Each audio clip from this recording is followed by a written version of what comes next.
Hi friends, welcome to my channel. బూచి చిత్ర దగ్గరున్న తన వీడియోస్ తీసుకోవడానికి బ్యాగ్తో సహా చిత్ర ముందుకి వస్తాడు. చిత్ర, నా వీడియోస్ ఉన్న పెన్ డ్రైవ్ని నాకు ఇచ్చేయి అని బూచి అడుగుతూ ఉండగా ఇక చిత్ర పక్కనున్న రౌడీ ముందుగా ఆ డబ్బుల బ్యాగ్ని అక్కడ పెట్టు అని అంటూ ఉంటాడు. ఇక ఫస్ట్ పెన్ డ్రైవ్ ఇస్తేనే డబ్బులు ఇస్తా అని బూచి అంటూ ఉండగా తీసుకోనరా అని చిత్ర అరుస్తుంది. దాంతో బూచి మోకాళ్ళపై కొట్టి వాన్ని కింద పడేసి డబ్బుల బ్యాగ్ని లాక్కుంటారు ఆ రౌడీలు.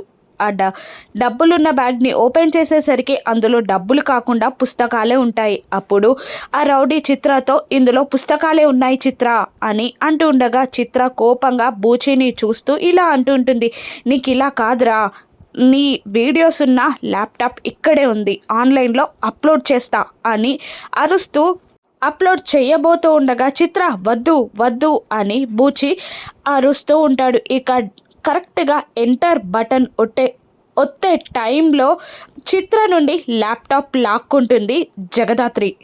జగదాత్రిని చూసి చిత్ర షాక్ అవుతుంది. ఏంటి, రాననుకున్నావా, రాలేననుకున్నావా, పట్టుకోననుకున్నావా అని మ్యాగ్నెటిక్ వాయిస్తో జగదాత్రి చిత్రాన్ని బెదిరిస్తూ ఉండగా కాస్త వణుకుతూ ఉంటుంది. చిత్ర జగదాత్రి దగ్గర నుండి ల్యాప్టాప్ని లాక్కుంటాడు బూచి. ఇంకా ఏం చూస్తున్నారా, ఆ ల్యాప్టాప్ని లాక్కోండి అని చిత్ర అరుస్తూ ఉండగా బూచిపై రౌడీలు దాడి చేయబోతూ ఉంటారు. ఇక జగదాత్రి ఒకవైపు, కేదార్ ఒకవైపు ఆ రౌడీలని చితక బాధిస్తూ ఉంటారు. ఆ తర్వాత చిత్రాన్ని లాగిపెట్టి ఒక్కటిస్తుంది జగదాత్రి. దాంతో కింద పడిపోతుంది చిత్ర.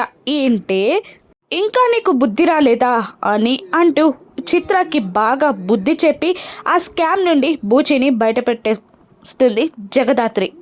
ఇప్పటికైనా కాచి బూచి జగదాత్రి పార్టీలోకి వస్తారా? రాను ఎపిసోడ్స్లో చూద్దాం. Thank you for watching.